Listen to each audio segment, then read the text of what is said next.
मेरे बहुत ही सत्कारयोग मनुखी अधिकार मंच नाल जुड़े मैंबर साहबान, अहुदेदार साहबान, अज की इस मीटिंग की प्रधानगी कर रहे साडे ब्लॉक प्रधान जीवन कुमार बाबू जी, इन्हों की समूची टीम, मेरे नाल विशेष तौर पर आए मैडम प्रितपाल कौर, प्रधान इस्त्री विंग इंडिया, सुरिंदर सिंह उप प्रधान पंजाब, तो साढ़े यूथ के इंडिया के वाइस प्रेजिडेंट प्रभप्रीत सिंह, तो होर मेरे दर्जा ब दर्जा अहुदेदार साहबान, तुहाडे जिले की बागडोर में बहुत मजबूती नाल चलाउण वाले मैडम परविंदर कौर, प्रधान इस्त्री विंग। सब तो पहला मेरा ख्याल आप थोड़ा जिहा अपने आप को केंद्रित कर लिए, उस माता को याद कर लिए। भारत माता की जय, भारत माता की जय। वाहिगुरू जी का खालसा, वाहिगुरू जी की फतेह। मेरे तो पहला बहुत ही सूझबूझ नाल बुलारिया ने तुहानूं जागरूक करने का उपराला किया, धन्नवाद करा स्टेज वालों, मेरे जुझारू कारकुनों, जिहड़ा मनुखी अधिकार मंच की अज आपां गल करन लई इकट्ठे होए हां, मनुखी अधिकारां की गल करन लई इकट्ठे होए हां, लोकां दे नाल हो रहे अत्याचार की गल करन वास्ते इकट्ठे होए हां, जां समाज के अंदर फैले रिश्वतखोरी वो जिहड़ियां अलामतां ने उन्हां नूं दूर करन लई आपां इकट्ठे होए हां। इन्हां दे उत्ते चीज़ की किस दी लोड़ आ, सानूं किहड़ी चीज़ सानूं कहंदी आ कि तुसीं अगे हो के काम करो, वो आ साडी जागरूकता। जे साडे कोल जागरूकता है, असीं जागरूक होए होए हाँ, फिर सानूं पता लगता है कि साडे गली के अंदर, मुहल्ले के अंदर, शहर के अंदर, साडे जिले के अंदर जिहड़ियां समाजिक रीतियां ने वो वध रहीआं ने, असीं इन्हां नूं किस तरीके नाल ठल्ल पा सकदे हां, वो तदे ही सोचांगे जदों साडे अंदर जागरूकता है। मनुखी अधिकार मंच जिहड़ा हैगा ये जागरूकता फैला रहा है, साडे अंदर एक वो नवीं लहर पैदा कर रहा है, जिस दे नाल असीं लोकां नूं उन्हां दे हक्कां प्रति दस सकीए। साडे कुछ करतब ने जिन्हां नूं प्रिंसीपल कहते, उन्हां प्रति भी सानूं पता होना चाहिए। असीं घर का कूड़ा इकट्ठा करिए, गुआढ़ी दे घरे सिट दईए, ये भी एक मनुखी अधिकारां की उलंघना होगी। मंच बारे मैं थोड़ा दसना चाहांगा, क्योंकि अज साडे विच दो मैडम हो गई, तीन व्यक्ति ने जिन्होंने अज आपां न्यू अपॉइंटमेंट देनी है।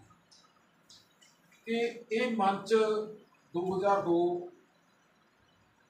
फरवरी 2002 नूं जिला फतेहगढ़ साहब की धरती तो शुरू होया सी। अज इसनूं चलदियां 20 साल 2 महीने ते 15वां दिन चलता है। बड़ा लंबा अरसा हो गया तुहाडे मंच नूं लोकां की सेवा करदे हां। असीं तां कई बार बैठ के सोच के पागल हुंदे हां कि यार इन्ना लंबा समा असीं लोकां दे विच घुम लए, इन्ना लंबा समा असीं लोकां दा प्यार ले लिया, पर जदों तुहाडे विच आईदा फिर एक नवीं लहर पैदा होती है दिमाग दे कि जिहड़े रुके हुए काम ने, जिवें साडे विजय जी ने गल की।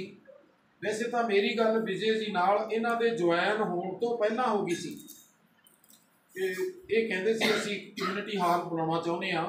मैं इन्हां नूं दस्सिया सी कि तुसीं उस दी जिहड़ी शुरुआत आ वो उत्थे पौधे लाउण नाल करो, उस जगह के उत्ते तुसीं पौधे लाओ। जिस दिन पौधे लाने ने उस दिन मैं SDM नूं उत्थे बुला लवां। जदों SDM विच होवेगा फिर उत्थे कोई रौला नहीं होगा, उत्थे कोई किसी ने जबरदस्ती अपना कब्जा दिखाना है तो वह SDM के सामने नहीं दिखा सकता। ये इन्हां नूं उदों भी कहा सी, मैं हुण भी इन्हां नूं कहना कि अपनी तैयारी करो पौधे लाउण दी।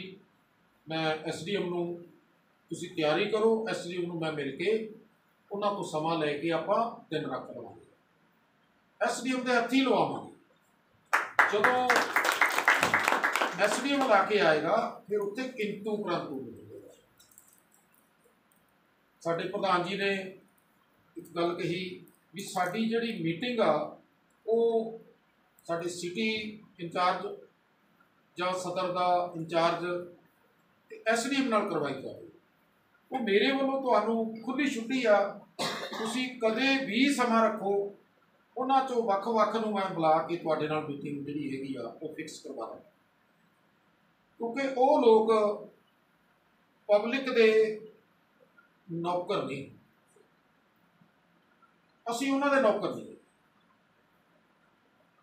ਕੱਲ ਇੱਕ ਮੇਰੀ ਗੱਲ ਚੱਲਦੀ ਸੀ ਇੱਦਾਂ ਹੀ ਕਿ MLA MP ਜਿਹੜੇ ਬਿਨਾਂ ਦੱਸਣ ਤੋਂ ਉਹ ਸਕੂਲ 'ਚ ਜਾ ਵੜੇ, ਤੁਹਾਡੀ ਕਲੋਨੀ ਜਾ ਵੜੇ, ਉਹਨਾਂ ਕੋਲ ਅਧਿਕਾਰ ਨਹੀਂ ਹੁੰਦੇ।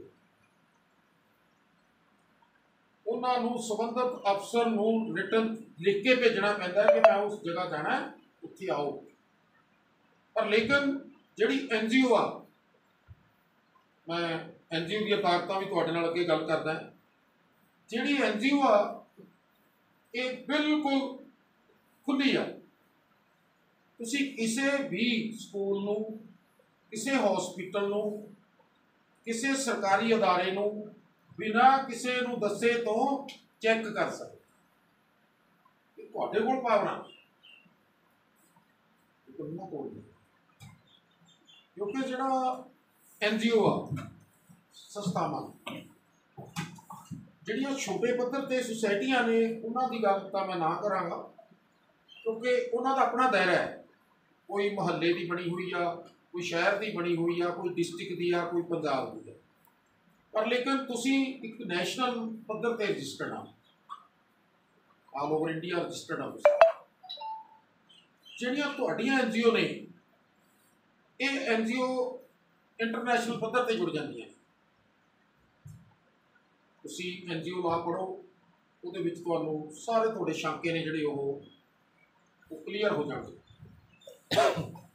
ਜਿਹੜੀ NGO ਆ ਇਹ ਆਪਣਾ ਰੁਤਬਾ ਰੱਖਦੀ ਆ ਕਿ ਜਿਹੜਾ ਸੰਸਾਰ ਨੂੰ ਚਲਾਉਣ ਵਾਲੀ ਚੀਜ਼ ਆ ਕੋਈ, ਉਹ ਇੱਕ NGO ਆ।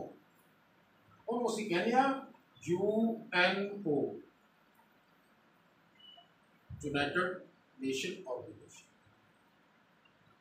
ਉਹਨੂੰ ਅਸੀਂ ਪੰਜਾਬੀ 'ਚ ਸੰਯੁਕਤ ਰਾਸ਼ਟਰ ਕਹਿ ਦਿੰਦੇ। ਅਗਰ ਸੰਯੁਕਤ ਰਾਸ਼ਟਰ ਚਾਹੁੰਦਾ ਹੈ, ਜਿਵੇਂ ਲੜਾਈਆਂ ਲੱਗਦੀਆਂ ਨੇ, ਜੇ ਸੰਯੁਕਤ ਰਾਸ਼ਟਰ ਚਾਹੁੰਦਾ ਤਾਂ ਲੜਾਈ ਲੜਨ ਲੱਗ ਸਕਦੀ ਆ, ਅਦਰਵਾਈਜ਼ ਲੜਾਈ ਨਹੀਂ ਹੋ ਸਕਦੀ।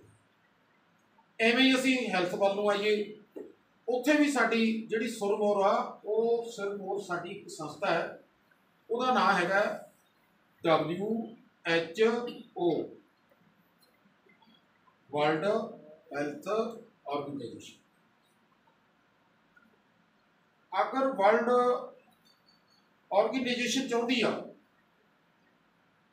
ਵੀ ਸਾਡੇ ਇਸ ਪੰਜਾਬ ਦੇ ਅੰਦਰ, ਭਾਰਤ ਦੇ ਅੰਦਰ, ਪਾਕਿਸਤਾਨ ਦੇ ਅੰਦਰ, ਕਿਸੇ ਪਾਸੇ ਵੀ ਆਲ ਓਵਰ ਵਰਲਡ, ਉਹ ਅੱਜ ਐਲਾਨ ਕਰ ਦਿੰਦੀ ਆ ਕਿ ਪੈਰਾਸੀਟਾਮੋਲ ਗੋਲੀ ਬੰਦ ਹੋ ਜਾਏਗੀ, ਅੱਜ ਰਾਤ ਨੂੰ 12 ਵਜੇ ਬੰਦ ਹੋ ਜਾਏਗੀ, ਤਾਂ ਰਾਤ ਨੂੰ ਸਾਨੂੰ ਬੰਦ ਕਰਨੀ ਪਵੇਗੀ ਬਿਨਾਂ ਕਿਸੇ ਕਿੰਤੂ ਪ੍ਰੰਤੂ।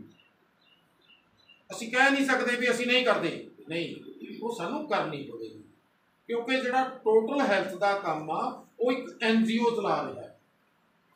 ਐਵੇਂ ਹੀ ਤੁਸੀਂ ਆ, ਇੱਥੇ ਧਿਆਨ ਦੇਣ ਵਾਲੀ ਗੱਲ ਆ, ਜਿਹੜੀਆਂ ਸਮਾਜ ਦੇ ਅੰਦਰ ਸਮਾਜਿਕ ਕੁਰੀਤੀਆਂ ਵਧੀਆਂ ਨੇ, ਸਮਾਜਿਕ ਅਲਾਮਤਾਂ ਹੋਰ ਗੰਦੀਆਂ ਹੁੰਦੀਆਂ ਜਾ ਰਹੀਆਂ ਨੇ, ਉਹਦੇ ਲਈ ਤੁਸੀਂ ਸਰਕਾਰ ਤੋਂ ਵੱਧ ਕੰਮ ਕਰ ਸਕਦੇ ਆ।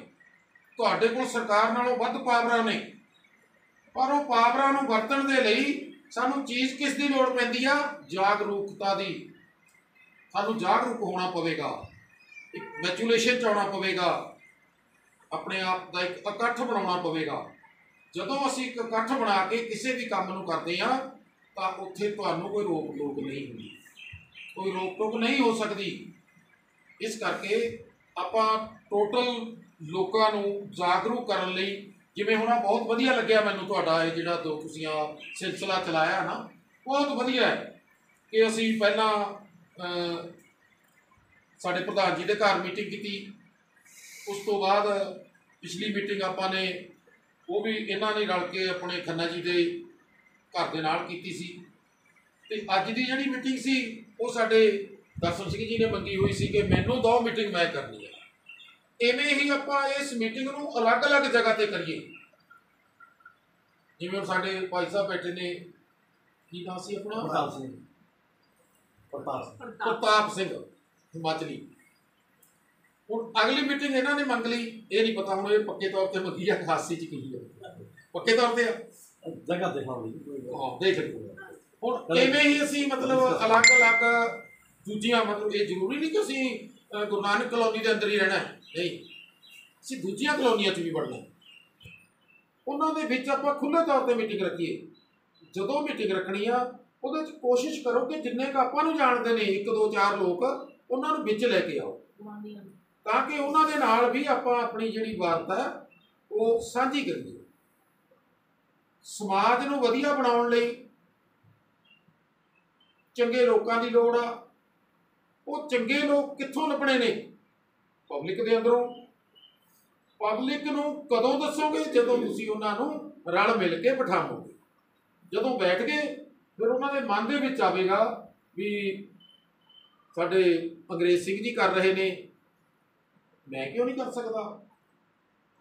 ਸਾਡੇ ਦੁਲਾਰੀਆ ਜੀ ਕਰ ਰਹੇ ਨੇ ਤਾਂ ਮੈਂ ਕਿਉਂ ਨਹੀਂ ਕਰ ਰਿਹਾ? ਸਾਡੇ ਅਨਿਲ ਜੀ ਨੇ ਇਹ ਅੱਗੇ ਹੋ ਕੇ ਜਿਵੇਂ ਅੱਜ ਆਏ ਨੇ ਤਾਂ ਉਹ ਵੀ ਸੋਚਦੇ ਨੇ, ਕਹਿੰਦੇ ਯਾਰ ਜੇ ਇਹ ਵਿੱਚ ਰਲ ਸਕਦੇ ਨੇ ਸਾਨੂੰ ਕੀ ਹੋਇਆ, ਅਸੀਂ ਕਿਉਂ ਨਹੀਂ ਸਮਾਜ ਦੀ ਸੇਵਾ ਕਰ ਸਕਦੇ? ਫਿਰ ਉਹ ਸਮਾਜ ਦੀ ਸੇਵਾ ਕਰਨ ਲਈ ਆਟੋਮੈਟਿਕਲੀ ਤਤਪਰ ਹੋ ਜਾਂਦੇ ਨੇ। ਮਨੁੱਖੀ ਅਧਿਕਾਰ ਮੰਚ ਬਹੁਤ ਵਿਸ਼ਾਲ ਬਣਾਇਆ ਹੋਇਆ, ਤੁਸੀਂ, ਮੈਂ ਨਹੀਂ ਬਣਾਇਆ ਹੋਇਆ, ਤੁਸੀਂ ਬਣਾਇਆ ਹੋਇਆ। ਇਹ ਉਹ ਸੰਸਥਾ ਹੈ ਜਿਹੜੀ ਅੱਜ 24 ਸਟੇਟਾਂ ਦੇ ਵਿੱਚ ਰਨ ਕਰਦੀ ਹੈ। ਅੱਜ 24 ਸਟੇਟਾਂ ਨੇ ਤੁਹਾਡੀਆਂ ਜਿਹੜੀਆਂ ਹਿਊਮਨ ਰਾਈਟਸ ਮੰਚ ਦੇ ਥੱਲੇ ਚੱਲ ਰਹੀਆਂ। 8 ਫੋਰਨ ਕੰਟਰੀਆਂ ਨੇ ਜਿੱਥੇ ਤੁਹਾਡੇ ਮੈਂਬਰਸ ਬੈਠੇ ਨੇ ਅਲੱਗ-ਅਲੱਗ ਕੰਟਰੀਆਂ ਦੇ ਅੰਦਰ। ਪਰ ਇਹਦੇ ਅੰਦਰ ਇੱਕ ਵਿਲੱਖਣਤਾ ਰੱਖੀ ਹੋਈ ਆ ਕਿ ਮਨੁੱਖੀ ਅਧਿਕਾਰ ਮੰਚ ਨਾ ਤਾਂ ਸੈਂਟਰ ਗੌਰਮੈਂਟ ਤੋਂ, ਨਾ ਕਿਸੇ ਸਟੇਟ ਗੌਰਮੈਂਟ ਤੋਂ, ਨਾ ਹੀ ਕਿਸੇ ਰਾਜਨੀਤਿਕ ਪਾਰਟੀ ਤੋਂ ਅਸੀਂ ਫੰਡ ਨਹੀਂ ਲੈਂਦੇ। ਅਸੀਂ ਉਹਨਾਂ ਤੋਂ ਕਦੇ ਫੰਡ ਨਹੀਂ ਲੈਂਦੇ, ਉਹ ਦੇਣ ਤਾਂ ਵੀ ਨਹੀਂ ਲੈਂਦੇ। ਕਿਉਂ? ਉਹਦਾ ਕਾਰਨ ਕੀ ਆ ਕਿ ਅੱਜ ਅਸੀਂ ਸਮਾਜ ਦੀ ਬੋਲੀ ਬੋਲਦੇ ਹਾਂ, ਅੱਜ ਅਸੀਂ ਲੋਕਾਂ ਦੇ ਨੁਮਾਇੰਦੇ ਕਹਾ ਰਹੇ ਹਾਂ। ਪਰ ਜੇ ਅਸੀਂ ਉਹਨਾਂ ਤੋਂ ਫੰਡ ਲੈ ਲਿਆ ਫਿਰ ਸਾਨੂੰ ਉਹਨਾਂ ਦੀ ਬੋਲੀ ਬੋਲਣੀ ਪਵੇਗੀ। ਉਹ ਲੋਕ ਕੌਣ ਨੇ ਜਿਹੜੇ ਸਾਨੂੰ ਸਮਾਜਿਕ ਕੁਰੀਤੀਆਂ ਖੜੀਆਂ ਕਰਕੇ ਸਾਡੀ ਝੋਲੀ 'ਚ ਪਾ ਦਿੰਦੇ? ਜੇ ਆਪਾਂ ਕਹੀਏ ਕਿ ਤੁਸੀਂ ਆਪਾਂ ਲੋਕ ਉਹ ਸਮਾਜਿਕ ਕੁਰੀਤੀਆਂ ਨੂੰ ਲੈ ਕੇ ਆਉਣੇ, ਨਹੀਂ ਲੈ ਕੇ ਆ ਰਹੇ। ਇਹ ਉਹਨਾਂ ਰਾਜਨੀਤਿਕ ਲੋਕਾਂ ਦੀਆਂ ਦਿੱਤੀਆਂ ਹੋਈਆਂ ਕੁਰੀਤੀਆਂ ਨੇ ਸਾਨੂੰ। ਅੱਜ ਜੇ ਰਿਸ਼ਵਤਖੋਰੀ ਦੀ ਗੱਲ ਕਰਦੇ ਆ, ਜੇ ਉਹ ਸ਼ੁਰੂ ਤੋਂ ਚਾਹੁੰਦੇ ਕਿ ਸਾਡੇ ਦੇਸ਼ ਦੇ ਅੰਦਰ ਰਿਸ਼ਵਤਖੋਰੀ ਆਉਣੀ ਨਹੀਂ ਚਾਹੀਦੀ, ਨਹੀਂ ਆ ਸਕਦੀ ਸੀ, ਉਹਨਾਂ ਲੋਕਾਂ ਨੇ ਆਪਣੇ ਆਪ ਨੂੰ ਵੱਡਾ ਕਰਨ ਦੇ ਲਈ ਇਹ ਰਿਸ਼ਵਤਖੋਰੀ ਵਰਗੀਆਂ ਚੀਜ਼ਾਂ, ਇਹ ਅਲਾਮਤਾਂ ਨੇ ਜਿਹੜੀਆਂ ਸਾਡੇ ਵਿੱਚ ਲੈ ਕੇ ਆਉਂਦੀਆਂ। ਅਗਰ ਇਹ ਕੁਝ ਨਾ ਹੁੰਦਾ ਫਿਰ ਸਾਨੂੰ ਅੱਜ ਮਨੁੱਖੀ ਅਧਿਕਾਰ ਮੰਚ ਬਣਾ ਕੇ ਅੱਜ ਮੀਟਿੰਗ ਕਰਨ ਦੀ ਵੀ ਲੋੜ ਨਾ ਪੈਂਦੀ। ਉਹ ਜਿਹੜੀਆਂ ਉਹਨਾਂ ਨੇ ਸਾਡੇ ਨਾਲ ਵਧੀਕੀਆਂ ਕੀਤੀਆਂ, ਬੇਗੁਨਾਹੀਆਂ ਕੀਤੀਆਂ, ਉਹਨਾਂ ਨੂੰ ਠੱਲ ਪਾਉਣ ਦੇ ਲਈ ਤੁਸੀਂ ਲੋਕ ਇਕੱਠੇ ਹੋਏ ਆ।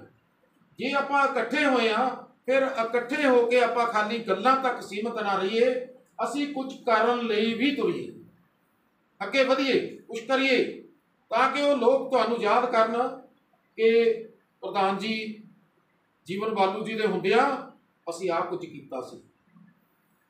ਇੱਥੇ ਵੀ ਮੈਂ ਪ੍ਰਧਾਨ ਜੀ ਨੂੰ ਕਹਿ ਕੇ ਜਾਵਾਂਗਾ ਕਿ ਜਿੱਥੇ ਜਿੱਥੇ ਕਿਤੇ ਜਗ੍ਹਾ ਤੁਹਾਨੂੰ ਮਿਲਦੀ ਆ ਟੋਏ ਕੱਢੋ, ਤੁਹਾਨੂੰ ਬੂਟੇ ਮੈਂ ਦੇਵਾਂਗਾ, ਜਿੰਨੇ ਚਾਹੀਦੇ ਨੇ ਉਨੇ ਦੇਵਾਂਗਾ। ਆਪਾਂ ਬੂਟੇ ਲਾਈਏ ਕਿਉਂਕਿ ਆਕਸੀਜਨ ਦੀ ਜਿਹੜੀ ਹੈਗੀ ਆ ਉਹਦੀ ਲੋੜ ਆ ਸਾਨੂੰ ਵਧਾਉਣ ਦੀ। ਬੂਟੇ ਲਗਾਓ, ਉਹਦੇ ਨਾਲ ਜਿਹੜੇ ਤੁਹਾਡੀ ਸੁਸਾਇਟੀ ਦੇ ਬੰਦੇ ਨੇ ਜਾਂ ਕਿਸੇ ਹੋਰ ਸੁਸਾਇਟੀ ਦੇ ਨੇ, ਸਮਾਜ ਸਾਡਾ ਹੈ। ਮੇਰ ਤੇਰ ਮਨੁੱਖੀ ਅਧਿਕਾਰ ਮੰਚ ਦੇ ਅੰਦਰ ਨਹੀਂ ਹੈਗੀ, ਇਹ ਸਮੂਹ ਧਰਮਾਂ ਦਾ ਹੈ, ਸਮੂਹ ਹੀ ਕੁਨਬਿਆਂ ਦਾ, ਸਮੂਹ ਹੀ ਜਾਤਾਂ ਦੇ। ਅਸੀਂ ਸਾਰੀਆਂ ਚੀਜ਼ਾਂ ਦਾ ਖੰਡਨ ਕਰਕੇ ਇਸ ਨੂੰ ਇਨਸਾਨੀਅਤ ਦਾ ਨਾਂ ਲੈ ਕੇ ਚਲਾ ਰਹੇ ਹਾਂ ਕਿ ਇਹ ਇਨਸਾਨੀਅਤ ਕਰ ਰਿਹਾ। ਸਾਡਾ ਕਿਸੇ ਵੀ ਧਰਮ ਨਾਲ, ਕਿਸੇ ਜਾਤ ਨਾਲ ਕੋਈ ਸੰਬੰਧ ਨਹੀਂ ਹੈ। ਸਾਡੇ ਲਈ ਸਾਡੇ ਇਨਸਾਨ ਨੇ, ਜਿਹੜੇ ਇਨਸਾਨਾਂ ਨੂੰ ਅਸੀਂ ਨਾਲ ਲੈ ਕੇ ਤੁਰਦੇ ਹਾਂ। ਮੈਂ ਸਾਰਿਆਂ ਨੂੰ ਇਹ ਬੇਨਤੀ ਕਰਾਂਗਾ ਕਿ ਜਿਹੜੇ ਧਰਮ ਨੇ ਉਹ ਸਾਰੇ ਪਿਆਰੇ ਨੇ, ਸਾਰਿਆਂ ਦਾ ਸਤਿਕਾਰ ਕਰੋ। ਜਿਹੜੀਆਂ ਜਾਤਾਂ ਨੇ ਇਹ ਅਸੀਂ ਬਣਾਈਆਂ ਨੇ, ਉਸ ਪਰਮਾਤਮਾ ਨੇ ਨਹੀਂ ਬਣਾਈਆਂ। ਅਸੀਂ ਉਹਨਾਂ ਜਾਤਾਂ ਦਾ ਖੰਡਨ ਕਰੀਏ, ਖੰਡਨ ਕਰਕੇ ਇਨਸਾਨੀਅਤ ਨੂੰ ਪਿਆਰ ਕਰੀਏ।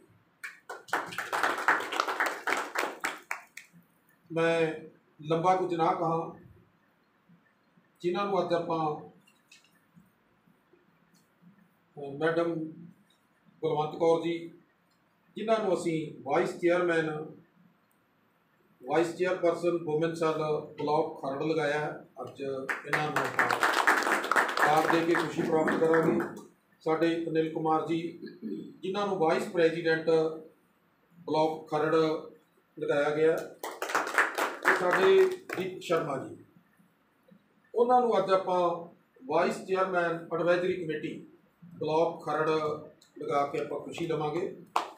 ਤੇ ਇਹਦੇ ਨਾਲ ਹੀ ਮੈਂ ਕਹਾਂ, ਹਰ ਸਟੇਜ ਦੇ ਉੱਤੇ ਕਹਿਣਾ, ਤੁਸੀਂ ਵੀ ਕਹਿਣਾ ਸ਼ੁਰੂ ਕਰੋ ਕਿ ਮਨੁੱਖੀ ਅਧਿਕਾਰ ਮੰਚ ਗੈਰ ਰਾਜਨੀਤਿਕ ਸੰਸਥਾ ਹੈ। ਇਹਦਾ ਕਿਸੇ ਵੀ ਰਾਜਨੀਤੀ ਨਾਲ ਜਾਂ ਧਰਮ ਨਾਲ ਕੋਈ ਸੰਬੰਧ ਨਹੀਂ। ਅਸੀਂ ਰਾਜ ਨਹੀਂ ਕਰਨਾ, ਅਸੀਂ ਵੋਟ ਨਹੀਂ ਲੈਣੀ, ਸਾਨੂੰ ਕੁਰਸੀ ਨਹੀਂ ਚਾਹੀਦੀ। ਪਰ ਉੱਥੇ ਸਾਡੀ ਸ਼ਰਤ ਆ ਕਿ ਸਾਨੂੰ ਚਾਹੀਦਾ ਕੀ ਆ?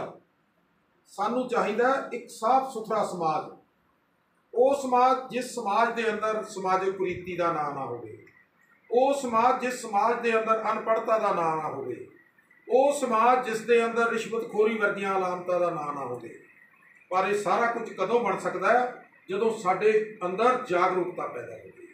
ਆਪਾਂ ਰਲ ਮਿਲ ਕੇ ਜਾਗਰੂਕਤਾ ਪੈਦਾ ਕਰੀਏ, ਜਿਹੜਾ ਸਾਡਾ ਸਮਾਜ ਆ ਉਸ ਨੂੰ ਸੁਨਹਿਰੀ ਬਣਾਈਏ।